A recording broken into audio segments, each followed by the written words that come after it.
नमस्ते। चलिए आज चलते हैं प्राचीन भारत के एक बहुत ही दिलचस्प और उथल-पुथल भरे दौर में। ये वो समय था जब एक महान साम्राज्य के ढहने से जो खालीपन पैदा हुआ, उसे भरने के लिए सत्ता की एक जबरदस्त होड़ मच गई। लेकिन ये सिर्फ लड़ाइयों की कहानी नहीं है। नहीं, ये वो कहानी है जिसने भारत को हमेशा के लिए एक नई शक्ल दी। तो सवाल ये है कि जब कोई बहुत बड़ा साम्राज्य टूटता है तो होता क्या है? जवाब है एक पावर वैक्यूम, एक खालीपन।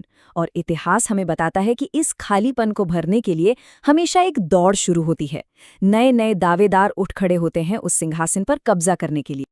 देखिए, इस दौर की कहानी को जोड़ना किसी पहेली को सुलझाने जैसा है। ऐसा नहीं है कि कोई एक किताब मिल गई और सब पता चल गया। नहीं, हमारे पास है इतिहास के बिखरे हुए टुकड़े, पुराने सिक्के हो गए, पत्थरों पर खुदे हुए संदेश। और ये टुकड़े मिलकर कोई सीधी सादी कहानी नहीं सुनाते, बल्कि कई ताकतों के बीच की खींचतान की एक बहुत ही कॉम्प्लेक्स तस्वीर पेश करते हैं।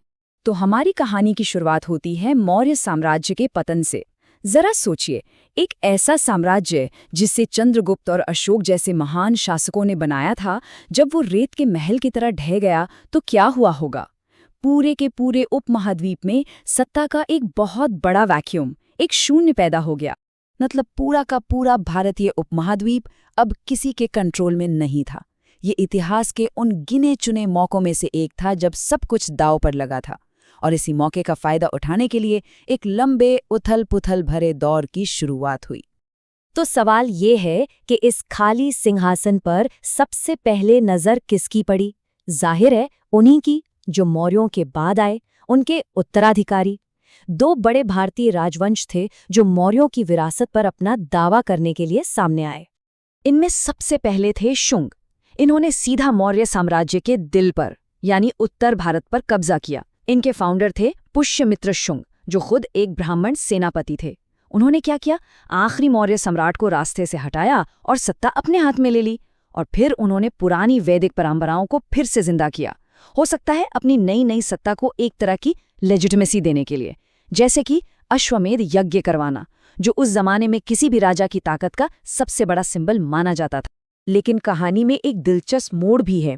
जहां उत्तर में शुंग वंश मुश्किल से एक सदी तक टिक पाया, वहीं दक्षिण में दक्कन के पठार पर एक और शक्ति उभर रही थी, सातवाहन। और इन्होंने एक कहीं ज्यादा मजबूत और लंबा चलने वाला साम्राज्य बनाया, करीब करीब 300 साल तक। उन्होंने न सिर्फ दक्कन को एक किया, बल्कि बाहर से आने वाले आक्रमणकारियों के सामने एक दीवार की तरह खड़े रहे। सातवाहनों की ताकत का अंदाजा लगाना है तो बस ये सुनिए। उनके सबसे महान राजा गौतमीपुत्र सातकर्णी, उनको एक टाइटल दिया गया था, क्षत्रिय दर्प मान मर्दन। इसका मतलब क्या है? क्षत्रिय राजाओं का घमंड तोड़ने वाला। मतलब साफ है, उनका दबदबा कितना जबरदस्त रहा होगा। पर रुकिए, ये लड़ाई सिर्फ भारतीय राजवंशों के बीच नहीं थी। कहानी में असली ट्विस्ट तो तब आया जब उत्तर पश्चिम से नए खिलाड़ी मैदान में उतरे। और जब वो आए तो उन्होंने खेल के सारे नियम ही बदल डाले। और ये कोई एक हमला नहीं था, नहीं, ये तो हमलों की लहरें थीं, एक के बाद एक। सबसे पहले आए हिंद यवन, फिर उनके पीछे पीछे शक, उनके बाद पार्थियन, और फिर आखिर में आए सबसे ताकतवर कुषाण। हर नए ग्रुप के आने से सत्ता की ये लड़ाई और भी ज्यादा कॉम्प्लिकेटेड होती गई। अच्छा, अब सवाल ये है कि हमें इन नए राजाओं के बारे में पता कैसे चलता है? एक बहुत बड़ा सोर्स है उनके सिक्के, जैसे कि हिंद यवन राजा मिनांडा के सिक्के। ये सिक्के सिर्फ पैसे नहीं थे, ये तो उस दौर के विजिटिंग कार्ड जैसे थे। ये सबूत थे कि कैसे अलग अलग कल्चर एक साथ मिल रहे थे। इन पर आपको ग्रीक और भारतीय दोनों स्टाइल एक साथ दिख जाएंगे। और अब कहानी अपने क्लाइमैक्स पर पहुंचती है।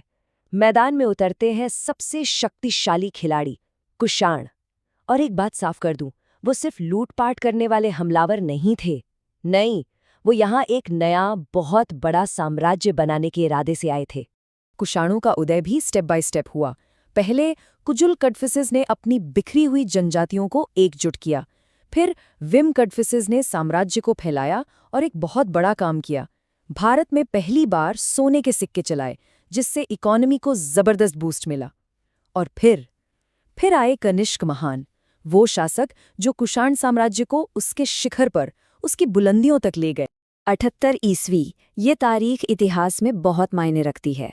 क्यों? क्योंकि इसी साल महान कुषाण शासक कनिष्क गद्दी पर बैठे थे। और इसी के साथ शुरू हुआ शक संवत, एक ऐसा कैलेंडर जिसका असर भारतीय उपमहाद्वीप पर सदियों तक रहा। लेकिन कनिष्क का शासन सिर्फ लड़ाइयों और जीतों के बारे में नहीं था। उनका दरबार उस समय के सबसे ब्रिलियंट माइंड्स का एक सेंटर था। सोचिए, दार्शनिक अश्वघोष और नागार्जुन भी वहीं थे, और आयुर्वेद के पितामह चरक भी, जिन्होंने मशहूर चरक संहिता लिखी। इससे एक बात साफ होती है, असली ताकत सिर्फ सेना से नहीं, ज्ञान और संस्कृति से भी आती है। तो इन सदियों की खींचतान और लड़ाइयों का आखिर में नतीजा क्या निकला? नतीजा निकला संस्कृतियों का एक ऐसा संगम, एक ऐसा मेल जोल जो पहले कभी नहीं देखा गया था। मतलब राजनीतिक उथल-पुथल के बीच से एक जबरदस्त कल्चरल क्रिएटिविटी निकलकर। इसका सबसे बड़ा उदाहरण, कनिष्क ने कश्मीर में चौथी बौद्ध संगीति यानी एक बहुत बड़ी बुद्धिस्ट काउंसिल बुलवाई। ये बौद्ध धर्म के इतिहास में एक टर्निंग पॉइंट था। यहीं से महायान बौद्ध धर्म का उदय हुआ।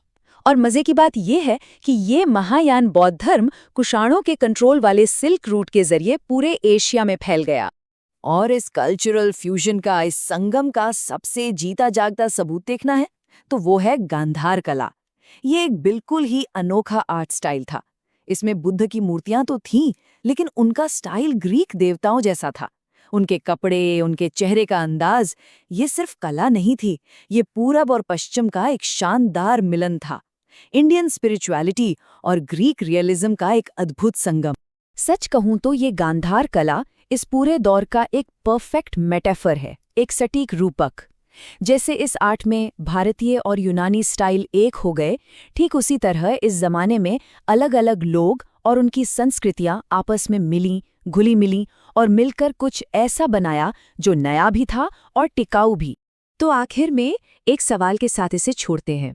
क्या ये हो सकता है कि जिसे हम राजनीतिक रूप से अराजकता या उथल-पुथल का दौर कहते हैं, वो असल में सांस्कृतिक और बौद्धिक रूप से प्राचीन भारत के सबसे क्रिएटिव, सबसे रचनात्मक दौर में से एक था? सोचने वाली बात है ना?